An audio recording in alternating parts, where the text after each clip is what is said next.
우리가 살아가고 있는 이 인생을 나그네와 같다라고 얘기를 합니다. 여러분들 이 노래 잘 아시죠? 아시죠? 아시면 연세가 좀 드시면 동훈 형제 이거 찬양이 아니라 이 노래 아세요? 모르죠. 모르면 젊은 사람, 알면 조금 연세가 드신 분이시라고 얘기할 수 있겠는데 벌써 저 노래가 나온 지가 60년이 됐습니다. 그죠?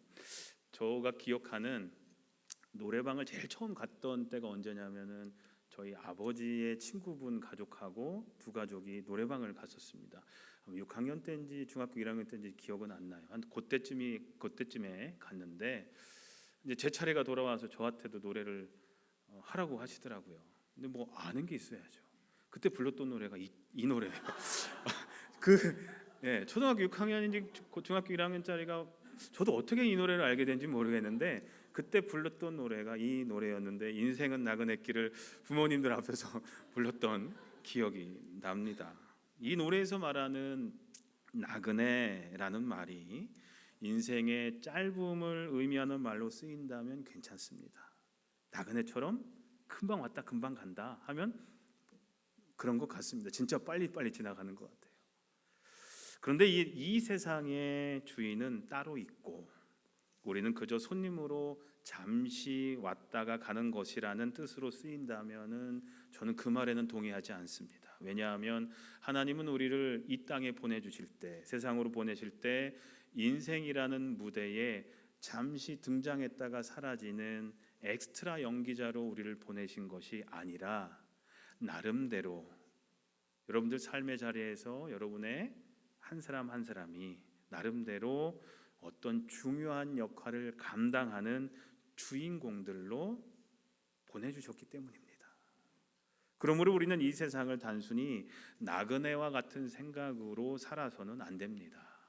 우리는 이 세상을 사는 동안 손님 의식이 아니라 주인 의식을 가지고 살아야 된다는 겁니다. 이 세상을 살아가는 동안 내 인생의 주인공은 누구예요? 나예요. 내가 내 인생의 주인공인 거죠. 우리는 엑스트라로 누구를 위해 사는 것이 아니라 내 인생의 주인공은 나라는 겁니다. 다시 말씀드리자면 우리는 잠시 인생의 무대에 있다가 사라져가는 나그네와 같은 존재들이 결코 아니라 우리가 한평생 인생을 살아가고 있는 한 하나님께서 우리에게 허락하신 인생이라는 무대에서 우리는 주인공들이라는 겁니다. 오늘 우리가 함께 읽은 본문 말씀은 1차와 2차에 걸쳐서 바벨론의 포로로 끌려간 유다 백성들을 위로하기 위해서 예레미야가 쓴 편지 중에 일부분입니다. 한번 표를 잠깐 보실까요? 글씨가 좀 많죠? 잠깐만 주의를 기울여서 보시면 이해가 편하실 거예요. 이스라엘도 솔로몬 왕 이후로 북과 북이스라엘, 남유다라고 이렇게 갈라졌었습니다. 근데 북이스라엘이 아수르라는 나라에 의해서 멸망을 당합니다. 그로부터 100년이 훨씬 지나고 난 뒤에 아수르는 이 바벨론이라는 제국에 의해서 멸망을 당하고 바벨론 제국이 이제는 남아있던 남쪽 유다를 침공해 오기 시작합니다. 그 두 차례에 걸쳐서 침공해 와서 포로들을 잡아가요. 똑똑하고 젊고 유능한 사람들을 다 데려가요. 그래도 그때까지만 해도 남유다는 멸망당하지 않았었습니다. 그러다가 586년 기원전 586년에 3차 공격이 다가오고 그때 남유다가 완전히 멸망당하게 됩니다. 남유다의 수도격인 예루살렘 성이 함락이 된 거죠. 그래서 예루살렘 성전도 무너지고 성벽도 파괴가 되게 됩니다. 그러면서 남왕국 이스라엘은 이제 멸망하게 되는 거죠. 근데 이제 1차 때 포로로 잡혀간 우리가 잘 알고 있는 다니엘과 그의 세 친구들은 남유다가 완전히 멸망당할 때 포로로 잡혀간 것이 아니라 1차 때 포로로 잡혀갑니다. 에스겔은 2차 때 잡혀가는 거죠. 그리고 나서 3차 때 완전히 멸망을 당하게 되는데 오늘 예레미야가 쓰는 편지는 언제쯤 쓰여진 편지냐면 2차 포로 이후 남유다가 멸망당하기 전 그 사이에 그때 왕이 시드기야 왕이었는데 이 시드기야 왕이 이제 왕으로서의 직무를 시작하고 나서 얼마 되지 않은 어느 시기에 쓴 편지예요. 누구한테 썼냐? 1차와 2차 포로로 잡혀간, 바벨론으로 잡혀간 동포들에게 쓴 편지가 바로 오늘 본문을 포함하고 있는 내용이라는 거죠. 예레미야는 3차 바벨론의 침입으로 남왕국 유다가 멸망할 것을 이미 알고 있었기 때문에 이미 바벨론으로 끌려간 포로들에게, 자기 민족들에게 70년을 채우고 나서야 고향으로 돌아가게 될 것이니 바벨론 땅에서 잘 적응하면서 살라고 편지로 권고하는 내용이 바로 오늘 우리가 읽은 내용입니다. 더 나아가서 바벨론이 평안해야 포로로 잡혀간 너희들도 평안할 터이니 그들을 위해서, 바벨론을 위해서 기도해라 라고까지 얘기를 합니다. 그러면서 예레미야 선지자는 비록 포로로 끌려가서 바벨론 땅에서 나그네처럼 손님처럼 살고 있던 유다 백성들에게 그곳에서 주인의식을 갖고 터를 잡고 살아가라고 오늘 본문에서 이렇게 권면을 합니다. 오늘 본문을 좀 쉬운 성경으로 읽자면, 나 만군의 주 이스라엘의 하나님이 말한다. 내가 예루살렘에서 바벨론으로 잡혀가게 한 모든 포로에게 말한다. 너희는 그곳에 집을 짓고 정착하여라. 과수원도 만들고 그 열매도 따먹어라. 너희는 장가를 들어서 아들 딸을 낳고 너희 아들들도 장가를 보내고 너희 딸들도 시집을 보내어 그들도 아들 딸을 낳도록 하여라. 너희가 그곳에서 번성하여 줄어들지 않게 하여라. 또 너희는 내가 사로잡혀 가게 한 그 성읍이 평안을 누리도록 노력하고 그 성읍이 번영하도록 나 주께 기도하여라. 그 성읍이 평안해야 너희도 평안할 것이기 때문이다. 이렇게 권면을 합니다. 바벨론에서 포로로 사는 유다 백성들에게 앞으로 그곳에서 계속해서 영원토록 살라고 하는 이야기는 결코 아닙니다. 70년이 지난 후에 다시 하나님께서 그 포로 생활에서 노임을 주실 것이니 그때까지 그곳에서 정착하여 잘 살라는 내용입니다. 앞날은 하나님께 맡기고 주인의식을 갖고 현재 주어진 날들을 충실하게 살아가라라는 내용이었습니다. 자신들이 포로라는 생각만을 가지고 뜨내기처럼 손님처럼 살지 말고 하루를 살더라도 주인의식을 갖고 자신 있게 그곳에서 해야 할 일들 다 하면서 살라라는 권면의 말씀이었습니다. 사랑하는 성도님들, 이 말씀은 바로 미국에서 살아가는 우리 이민자들에게도 동일하게 주시는 메시지인 줄로 믿습니다. 우리가 포로로 잡혀온 것은 아니죠. 우린 자발적으로 이곳에 왔습니다. 저는 미국에 사는 많은 한인 이민자들이 나그네와 같은 심정으로 살아가고 있는 것을 보면서 안타까운 마음을 가질 때가 많습니다. 우리는 이곳 미국 땅에서 10년, 20년, 40년, 50년, 60년 이상을 살아가면서 영원한 손님으로 생각하면서 우리 스스로가 그렇게 살아갑니다. 나그네처럼 어디에 잘 정착하지 못하고 그저 손님처럼 살아간다는 것을 보게 됩니다. 미국에서 이루어지는 모든 것들이 아직도 나의 일이 아니라고 생각합니다. 우리는 고국에만 관심이 있지 미국에서 일어나는 일은 전혀 관심이 없습니다. 고국 뉴스는 다 알고 있는데 미국에서 일어나는 일들은 전혀 관심이 없어요. 전혀 생각을 하지 않고 살아가요. 사는 건 여기 살고 있지만 마음은 딴 데 가 있는 손님인 거죠. 집을 그리워하면서 살아가고 있는 거죠.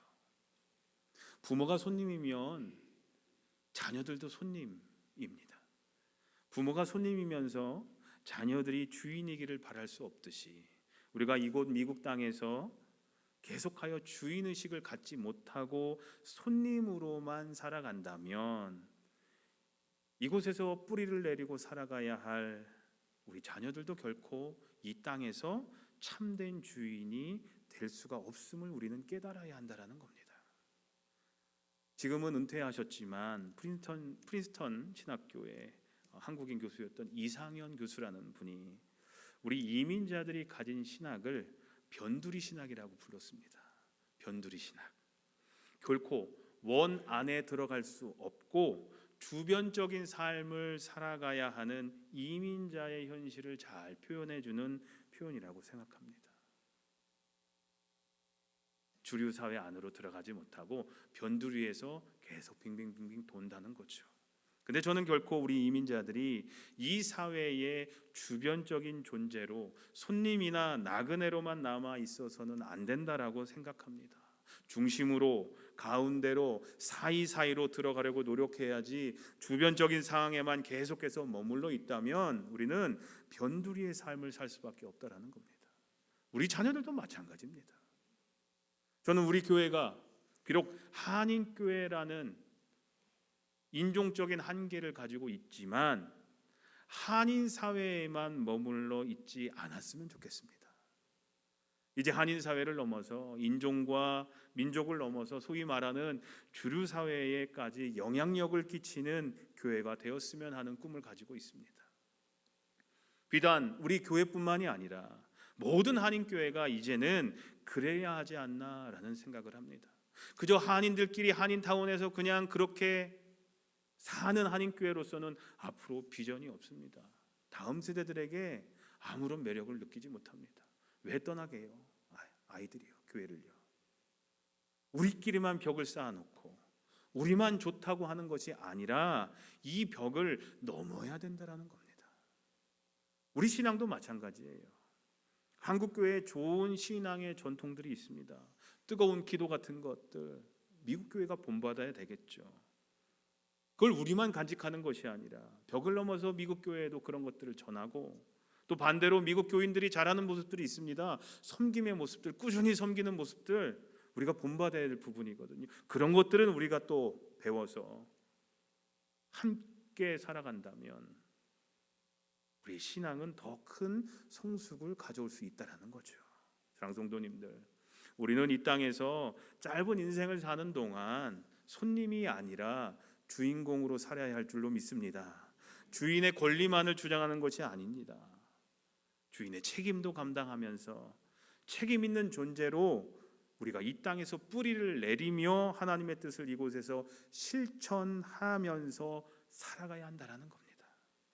우리가 만일 이 땅에서 주인의식을 가지고 하나님께서 우리에게 맡겨주신 사명을 잘 감당한다면 우리와 우리들의 자녀들의 삶을 통하여 이 땅의 역사가 바뀌는 일이 분명히 일어나게 될 줄로 믿습니다. 그런데요, 우리들의 일상적인 삶 가운데서 소속감과 주인의식을 갖고 사는 것 중요하듯이 우리들의 신앙생활 가운데서도 내가 어디에 분명히 속해 있다라는 소속감과 주인의식을 가지고 신앙생활하는 것도 매우 중요합니다. 어떤 분들은 주일 하루만 신앙생활을 하시더라도, 주일날 한 번 교회 오시더라도 주인의식을 갖고 신앙생활 하시는 분들이 있습니다. 반면에 또 어떤 분들은 오랫동안 교회에 출석은 하시지만 늘 손님처럼 나그네처럼 신앙생활 하시는 분들도 있습니다. 우리 교회에 그런 분들이 계시다라는 게 아니라, 아닙니다. 오해하지 마십시오. 목사가 내 얘기 하나 보다라고 생각하지 마시고, 우리가 꼭 기억해야 할 것이 있습니다. 그것은 우리가 늘 손님처럼만 신앙생활을 한다면 신앙의 성장은 물론이고요, 신앙생활의 기쁨과 보람과 복을 결코 경험할 수 없다라는 겁니다. 손님으로만 신앙생활하면 그렇습니다. 주인으로 신앙생활할 때 기쁨과 보람과 복이 임한다는 거죠. 사랑하는 성도님들, 여러분들 신앙생활하면서 참 기쁜 마음으로 신앙생활하기를 원하십니까? 그렇다면 주인의식을 가지고 적극적인 자세로 적극적으로 신앙생활 하시길 부탁드립니다. 에베소 2장 19절에 이런 말씀이 있어요. 그러므로 이제부터 여러분은 외국 사람이나 나그네가 아니요 성도와 같은 시민이요 하나님의 가족입니다 라고 얘기합니다. 사도 바울은 우리는 예전에는 손님이었는지 모르겠지만 지금은 그리스도의 사랑을 같이 나누는 가족이다라고 에베소 교회를 향해서 말합니다. 교회에서 주인의식을 갖고 신앙생활하기 위해서 가져야 하는 신앙생활의 몇 가지 자세가 있습니다. 첫째로, 지금 내가 다니고 있는 교회에 대한 소속감을 분명히 하십시오. 나는 베다니 한인교회의 교인입니다. 한번 따라해 보실까요? 나는 베다니 한인교회의 교인입니다. 여러분들이 앞으로 어떤 일이 생기셔서 교회를 옮기시는 한이 있더라도 여러분들이 베다니 교회에 다니시는 한 저는 목사로서 진정으로 여러분들을 섬기고 여러분들을 위해 기도할 것을 약속드립니다. 여러분들도 주인 행세가 아니라 주인의식을 가지고 베다니 한인교회 교인이라는 분명한 소속감을 가져주시기를 부탁드립니다. 둘째로, 신앙생활 하시면서 구체적으로 어떤 부서에 속해 있으시든지 교회의 여러 모임에 동참해 주시든지 어떤 작은 일이나 작은 봉사라도 동참해 주시기를 부탁드립니다. 무소속 성도가, 소속감이 없는 성도가 소속감 없이 주인의식을 갖기란 어렵기 때문입니다. 그래서 한 가지 이 시간 여러분들에게 부탁드리려고 합니다. 주일 예배 이외에 한 달에 한 번만이라도 섬김의 모임이든지 아니면 금요 찬양 기도회든지 토요일 날 새벽 기도회든지 한 주에 한 번이 아니에요. 제가 한 주에 한 번 하려다가 여러분들이 너무 부담감을 느끼실까 봐 한 달에 한 번만이라도 금요 찬양 기도회든지 토요일 날 새벽 기도회든지 한 달에 한 번만이라도 교회 모임에 참여해 주시기를 부탁드립니다. 더도 말고 한 번입니다. 한 달에 한 번. 그러면 분명히 여러분들 마음이 달라지실 겁니다. 셋째로, 적어도 교회에서 함께 신앙의 교제를 나눌 수 있는 두세 명의 신앙의 친구들을 만드십시오. 많지도 않아요. 두세 명입니다. 내가 먼저 적극적으로 신앙의 친구들을 만들어야 돼요. 내성적인 성격의 분들에게는 힘든 일이에요. 먼저 다가가는 게. 특별히 교회에 처음에 오셔서 다른 누군가에게 다가가는 거 쉽지 않습니다. 저도 상당히 내성적인 사람이거든요. 그래서 어떤 모임에 가면 저 먼저 말 꺼내서 얘기하기가 쉽지 않아요. 목사니까 지금 뭐 이렇게 앞에 나와서 뭐도 하지만 저도 개인적으로 다른 모임에 가면 먼저 적극적으로 나서지는 못해요. 근데 누군가가 말을 걸어주면 그럼 또 말은 또 잘해요. 근데 내성적인 분들도 계세요. 그렇다면 활발하신 성격을 가지신 분들이 더 많이 노력하셔서 더 먼저 다가가시려고 노력해 주시면 감사하겠습니다. 그래서 신앙의 친구들을 통해서 나이하고 상관없이 서로 의지하고 붙잡아 줄 수 있는 관계들이 있어야 된다는 거죠. 내가 힘들 때, 영적으로 힘들 때 내가 얘기하고 같이 기도해 줄 수 있는 사람, 나에게 좋은 신앙적인 조언을 해줄 수 있는 사람들 두세 명은 꼭 있으셔야 된다는 거예요. 예전에 보면 지하, 여러분들 기억하실 겁니다. 지하 식당에 내려가면은 우리가 동그랗게 라운드 테이블이 아니었고 긴 직사각형 모양이었습니다. 세 줄이었나요? 제 기억으로는 세 줄이었던 것 같은데, 그러니까 직사각형으로 쭉 이어져 있으니까 식사하실 때 앞 사람만 보고 밥 먹는다고 하셔가지고 라운드 테이블로 했으면 좋겠다라고 그런 의견들이 있으셨습니다. 그래서 성도님 한 분이 도네이션 해주셔서 싹 다 바꿨습니다. 자, 라운드 테이블로 앉으면 다 거기 앉으실 수 있는 분들이 서로 다 이야기 나누실 수 있으니까. 근데 문제가 뭐냐, 그렇게 얘기는 하시는데 맨날 같은 자리에만 앉아 계신다는 거예요. 이건 여러 차례 말씀드렸는데 보세요 여러분들, 제가 이렇게 얘기해도 다음 주 되면 원래 그 자리로 돌아오실 거예요. 몇몇 분들 애쓰시는 거 알아요. 하지만 그러다가 이제 슬그머니 좀 지나면 옛날로 돌아오시죠. 그걸 뭐 크게 탓하고 싶은 마음은 없습니다. 여러분들 뭐 식사하실 때만이라도 편하게 마음 편하게 마음 편한 분들하고 식사하고 싶으신 마음 아는데 이러다 보면 우리가 서로 잘 모른다라는 거죠. 한번 부탁을 다시 한번 드리겠습니다. 신앙의 친구들을 만들기 위해서 조금씩 여러분들 양보하셔서 돌아가면서 식사를 한번 해보세요. 그리고 조금 더 알아가 보세요. 그럼 분명히 달라지실 겁니다. 전에 새가족 교육하면서 어떤 분이 베다니 교회 다닌 지 2달 넘었는데 어느 날 새로 오셨어요? 라고 물어봤다라는 얘기를 하셨었어요. 몇 달을 다녔는데도 우리가 그렇게 많지 않잖아요. 몇천 명 되는 교회 아니잖아요. 몇백 명 되는 교회 아닌데도 새로 오셨어요? 라고 물어봤대요. 그래서 자기가 조금 마음이 그랬다라는 얘기를 하시더라고요. 이러면 곤란하니까 여러분들이 조금 더 노력해 주셔서 신앙의 친구들을 많이 만들어 주셨으면 좋겠습니다. 넷째로, 성도들과 함께 기쁨도 나누고 슬픔도 나눠 주십시오. 기쁨은 잘 나누시는데 슬픔을 잘 안 나누시는 경우들이 있어요. 특별히 기도할 때 성도 중에 어려움 가운데 있는 분들을 기억하셔서 위해서 꼭 기도해 주셨으면 좋겠습니다. 또한 이웃 기도팀도 있습니다. 이웃 기도팀에 기도 요청을 많이 해주셨으면 좋겠습니다. 공개하기 원치 않는 기도 제목 있으신 분들은 저에게 개인적으로 기도 요청을 해주시는 분들 계세요. 지난주에도 3분이 저에게 전화나 카톡이나 문자로 기도를 요청해 주셨는데, 목사에게 기도 요청을 부탁하면 개인적으로 참 감사하고 기뻐요. 어떤 사명감이 생기게 됩니다. 여러분들 슬픔과 기쁨을 성도님들과 함께 나눠주십시오. 5번째로 우리 배단위 교회가 가진 꿈과 비전을 함께 공유하십시오. 주보에도 여러분들 넣어드렸어요. 썼어요. 뭐 처음 얘기한 게 아니에요. 여러 차례 말씀드렸는데 여러분들 배단위의 DNA를 공유를 해야 됩니다. 우리 교회가 무슨 교회냐라고 제가 여러 차례 물어볼 때가 있는데 양파교회입니다라고 저는 얘기해요. 왜 양파교회냐? 뭐 양파처럼 뭐 까두까두 뭐 계속 나와서 양파교회 그런 게 아니라, 양파가 뭐냐면 양육하고 파송입니다. 양육이 뭐예요? 예수 닮은 사람, 예수님처럼 사는 사람을 만들어내는 것이 양육이겠죠. 교회가 그런 일들을 해야 될 것이고, 그리고 파송도 해야 됩니다. 예수 닮은 사람, 예수님처럼 사는 사람들을 세상으로 보내서 복음을 전할 뿐만 아니라 세상을 바꾸고 사람을 바꾸는 일을 하는 것이 교회의 사명이라는 거죠. 우리가 먼저 양육돼야 될 것이고, 세상을 향해서 우리가 나아가는 파송까지 나가야 교회의 기능이 제대로 돌아간다는 겁니다. 그래서 양육하고 파송하고 양육하고 파송하고가 계속적으로 이루어져야 건강한 교회라는 거예요. 그래서 양파교회입니다. 그런데 이 양파교회가 되기 위해선 한 가지 우리가 생각해야 될 것이 있습니다. 바로 예수에 미친 목사, 예수에 미친 성도들이 되어야 합니다.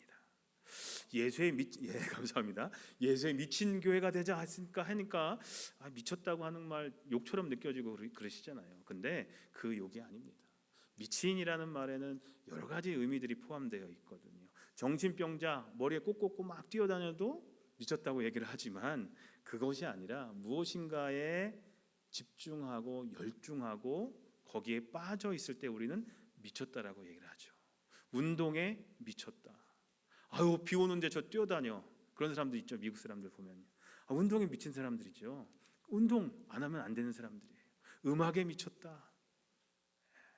그럴 때 뭔가에 빠져 있을 때 미쳤다라는 말을 쓰죠. 근데 미쳤다라는 말은 또 한 가지 의미로도 쓰여요. 언제 쓰이느냐? 어느 지점에 다다랐을 때, 어디에 미쳤다라고 할 때 쓰는 말이 미쳤다라는 말이에요. 그러니까 이 예수에 미친 교회가 되자는 무슨 뜻이냐면, 예수님께 푹 빠져서, 그래서 예수님께 다다르는, 곧 예수님의 삶을 닮아가는 삶을 사는 교회가 되자라는 게 예수에 미친 교회가 되자라는 의미입니다. 교회, 집이나 직장생활 다 때려치고 교회에 와서 살고 그런 얘기가 아니라, 예수님에게 푹 빠져 사는 삶, 주일날만 예배 때만 잠깐 예수님 생각하는 삶이 아니라 평상시의 삶 가운데 언제나 어디서나 그리스도인으로서 예수님만 생각하면서 예수님처럼 살아가려고 애쓰는, 다다르는 그런 삶이 우리의 삶이 되어야 한다는 겁니다. 6번째로 교회 건물을 내 집처럼 돌봐주시길 바랍니다. 이건 역시 주인의식을 갖게 하는 한 가지 좋은 방법입니다. 은퇴하신 목사님, 제 차를 이제 제가 그 은퇴하신 목사님에게 샀는데, 그 은퇴하신 목사님께 목회자들이, 그때 부교육자들이 같이 물어봤어요. 한 분 목사님께, 그분 목사님께, 제가 이제 전도사로 섬겼던 교회 목사님이셨는데, 목사님 은퇴하시는데 우리 후배 목회자들에게 한마디 해주십시오. 격려의 말씀 한마디 해주십시오. 우리가 어떻게 목회해야 되는지. 그러자 그 목사님이 딱 한마디 하셨어요. 교회에서 지나가다가 쓰레기 보이면 줍는 목사가 되십시오. 요 한마디 하셨어요. 그 안에 다 들어가 있어요. 다 들어가 있어요. 거기 교회를 사랑하고 성도를 사랑하는 마음, 목회자의 마음가짐, 자세가 다 들어가 있어요. 여러분들 교회 지나다니다가 쓰레기 보이시면, 쓰레기가 보이시긴 하십니까? 어떤 분이 저보고 목사님 눈에만 보이시나 봐요 이렇게 얘기를 하시는데, 쓰레기가 보인다면 주울 줄 아는 마음, 청소할 곳은 없는지, 고장난 곳은 없는지, 교회에 필요한 것은 없는지 살펴보시는 마음, 그런 마음 속에서 교회를 사랑하는 마음, 주인의식이 생긴다는 거죠. 바닥에 떨어진 쓰레기 하나 줍는 작은 일부터 여러분들 시작해 보십시오. 이 작은 일에서부터 주인의식은 분명히 생기게 될 겁니다. 마지막으로 교회에 부족한 부분들이 보이면 그 부족한 부분들을 감싸고 그것들을 채우려고 여러분들 스스로 힘써 주시기를 부탁드립니다. 제가 이 얘기 가끔씩 해요. 제가 싫어하는, 성도님들 하시는 말씀 중에 싫어하는 말 중에 하나가 뭐냐면 이 교회라는 말을 싫어합니다. 몇 년을 교회 다니셨는데 이 교회라고 얘기를 하시면 전 무슨 생각이 드냐면 그럼 그 성도님의 교회는 아니야? 라는 생각. 내 교회라는 의식이 없나? 생각이 없으신가? 라는 생각을 할 때가 있어요. 이 교회가 아니에요. 누가 교회예요? 내가 교회인데 내 교회가 돼야 되죠. 이 교회라고 하면은 나랑은 별로 관련이 없다라고 생각하는 경우들이 있는데 아닙니다. 교회의 부족함이 보일 때 남이 채우는 것이 아니라 저와 여러분들이 채워가야 합니다. 나는 뚝 떨어져서 관망자의 역할을 바라보면 내 교회가 아니죠. 주인의식이 없는 겁니다. 같이 고치려고 노력을 해야지 멀리 떨어져서 저거 봐 왜 그래 이 교회는, 이러면 주인의식이 없어요. 기쁨이 없어요. 신앙생활하는 목사 혼자 또는 몇 명의 열심히 있는 분들이 교회 세워가는 거 절대 아닙니다. 그리스도의 몸을 이룬 저와 여러분들 모두가 함께 맡겨진 자리에서 그 역할이 작든 크든 상관없습니다. 맡겨진 자리에서 지체로서의 역할을 잘 감당해 나갈 때 주님의 교회는 든든히 세워져 간다라는 겁니다. 머리의 역할을 하고 눈의 역할을 하고 손의 역할을 하는 사람이 있습니다. 새끼손가락과 새끼발가락의 역할을 하는 사람이 있고 배꼽의 역할을 하는 사람이 있어요. 다 중요해요. 없어서는 안 돼요. 모든 분들이 그 자리에서 맡겨진 자리에서 그 일들을 감당할 때 주님의 몸된 교회, 우리 배단위는 든든하게 세워져 갈 겁니다. 지금까지 지난 11년 동안 그래 왔듯이 우리 배단위는 앞으로도 우리 모두의 섬김과 희생으로 큰 능력을 발휘하는 교회가 될 줄로 믿습니다. 사랑과 지역사회를 변화시키는 교회가 될 줄로 믿습니다. 교회다운 교회로 분명히 서가게 될 줄로 믿습니다. 사랑하는 성도님들, 우리 교회를 큰 원으로 그려보면요, 여러분 지금 이 원에 어디에 위치하고 계십니까? 이 원의 중심에는 교회의 머리가 되시는 살아계신 우리 주님 예수 그리스도가 계십니다. 혹시 여러분들은 아직도 원 밖에 서서 계십니까? 원 밖에 계시다가 가끔 원 안을 방문하여 보시는 손님으로 신앙생활하고 계시지는 않으십니까? 아니면 늘 저 원 주위를 맴돌고 있지는 않으십니까? 안으로 들어가지는 못하고 그냥 빙빙빙빙 돌고만 있지는 않으십니까? 아니면 원 안으로 깊숙이 들어가셔서 예수님과 함께 주인으로서 영적인 기쁨의 교제를 나누고 계십니까? 장성도님들, 우리가 모두 주변적인 존재가 아니라 저 원의 선에서 그냥 왔다 갔다 하는 그런 존재가 아니라 중심적인 존재가 되셨으면 좋겠습니다. 예수님께 가까이 나아가서 깊숙이 예수님과 기쁨을 나누는, 평안을 나누는 그런 삶이 되셨으면 좋겠습니다. 이제 말씀을 마치려고 합니다. 짧은 인생입니다. 벌써 4월 지나가서 이제 내일 모레 5월입니다. 시간이 왜 이렇게 빨리 지나가는지 모르겠습니다. 우리 삶이 그렇게 길지가 않습니다. 우린 점점 우리의 죽음에 가까워져 가는 삶을 삽니다. 시간이 지나면 지날수록 우리는 죽음에 가까워져 갑니다. 우리는 이 땅에서 늘 손님으로 나그네로 살다가 이름도 없이 빛도 없이 사라져가는 별똥별이 아니라 짧은 인생이지만 인생의 주인공으로 살아가시는 복된 성도님들이 되시기를 간절히 소망합니다. 또한 보일 듯 안 보일 듯 희미한 선과 발자취를 남기는 그런 손님과도 같은 신앙생활이 아니라, 신앙생활을 하셨는데 제대로 했는지 못했는지 그냥 알 듯 모를 듯 그냥 그렇게 신앙생활 하시는 것이 아니라 아주 굵은 선을 그냥 쫙 신앙생활 가운데 긋고 선명한 발자취를 꽝꽝 남기는 이 땅에, 그리고 우리 베다니에 그런 발자취와 분명한 굵은 선을 남기는 그런 삶, 그런 복된 신앙생활 하시기를 우리 주님의 이름으로 간절히 소원하며 축원합니다. 오늘 말씀 기억하면서 우리 함께 소리내어 기도하도록 하겠습니다. 주님, 제가 그동안 살아오면서 이민자의 삶을 살면서 또 신앙생활하면서 손님 같은 삶을 살지는 않았습니까? 하나님, 주인의 삶을 살기를 원합니다.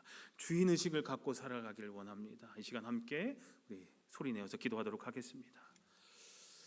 하나님, 그동안 저의 신앙과 저의 삶을 돌아보았을 때 손님으로 그저 빙빙빙빙 돌면서 안주하지 못하는 삶을 살지는 않았습니까? 항상 불안하고 항상 떠날 준비를 하면서 살고 있지는 않았습니까?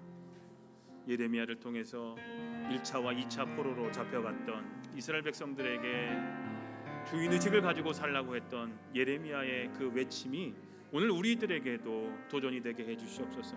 이민자의 삶을 살아가는 우리들이 이 땅에서 주인의식을 갖고 살아갈 수 있도록 인도해 주시고, 우리 베다니가 한인 커뮤니티를 넘어서 주류 사회까지 나가며 영향력을 끼치는 그런 교회다운 교회가 되게 해 주시옵소서. 또한 우리들의 신앙생활, 우리 베다니에서 신앙생활을 하고 있는데 우리가 소속감을 분명히 가지고 하나님께서 우리를 믿음의 가족들로 묶어 주셨습니다. 이곳에서 우리의 신앙을 키우고 하나님 나라 갈 때까지 신앙을 지키라고 우리를 이 땅에 이 베다니로 불러 주셨습니다. 하나님, 이 자리가 주님을 만나는 자리가 되게 하시고 이 자리가 기쁨의 자리가 되게 해 주시옵소서. 그러기 위해서 주인 의식을 가지고 우리가 신앙생활을 할 수 있도록 인도해 주시옵소서. 나그네와 같이, 뜨내기와 같이 신앙생활하는 우리들의 모습이 되지 않도록 인도해 주시고, 주님께 온전히 살아갈 수 있는 삶, 주님을 온전히 바라보면서 주님께 온전히 사로잡혀 사는 삶, 우리의 삶이 될 수 있도록 하나님 인도해 주시옵소서. 하나님, 저희를 불쌍히 여겨주시옵소서. 저희를 변화시켜 주시옵소서. 주님께 완전히 뿌리를 내릴 수 있는 삶이 될 수 있도록 하나님 인도해 주시옵소서. 저는 연약하지만 주님께서는 하실 수 있습니다. 저희를 변화시켜서 하나님 생동감 있는 신앙생활, 기쁨이 넘치는 신앙생활을 회복할 수 있는 우리 모두가 될 수 있도록 주 하나님 붙잡아 주시옵소서. 하나님, 손님이 아닌 주인으로 이 세상을 살아가게 하시고 손님이 아닌 주인으로 신앙생활하게 해 주시옵소서. 특별히 주님의 몸된 교회를 위해 온 성도님들이 한 마음과 한 뜻을 품게 하시고 모두가 다 주인의식을 가지고 주님이 인정하시는 아름다운 신앙 공동체, 행복한 신앙 공동체, 세상에 소망을 주는 신앙 공동체를 만들어가게 해 주시옵소서. 저희를 불쌍히 여겨 주시옵소서. 예수님의 이름으로 기도합니다. 아멘. 이 시간 하나님께 봉헌하는 시간 갖도록 하겠습니다.